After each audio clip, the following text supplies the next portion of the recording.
I'm Dr. Payal Day. I am assistant professor in the Humanities and Liberal Arts department at IIM Bodh Gaya. This step, the policy for female athletes for health and wellness, I think it's quite futuristic, and basically, we are at a time where the representation of not just men but women is increasing all over India, and India is becoming a place where the youth population, of course, is the largest in the whole world.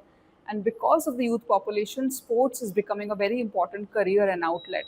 So, the sports policy of the current female focused sports policy for health and wellness is going to become a model for not just India, but I think if you look at a lot of other developing countries, because it is focusing on areas, it's going to bring out new areas which are not touched upon collectively anywhere else.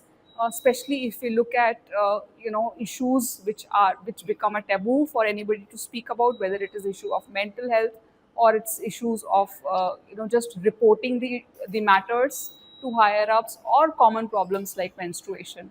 So I think collectively, if we bring out a policy, it just facilitates in tools and instruments of talking about these matters amongst female athletes. So, like I think I already mentioned briefly, the current situation is, I think it puts out bringing a lot of sports driven, or maybe people who are driven by playing sports and into the activities together, like Khelo India.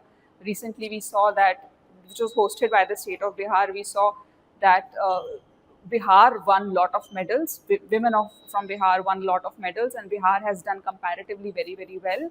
So if we look at the future, I think it's going to only improve things, especially for the youth of Bihar, which is primarily a state where there is a lot of out migration.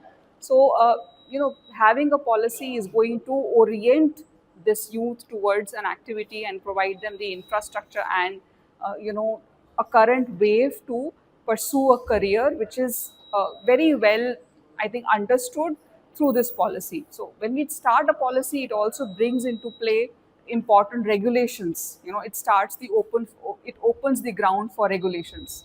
So I think this policy is a good starting point, and it's going to bring in more regulatory channels to only improve the current systems that are in place.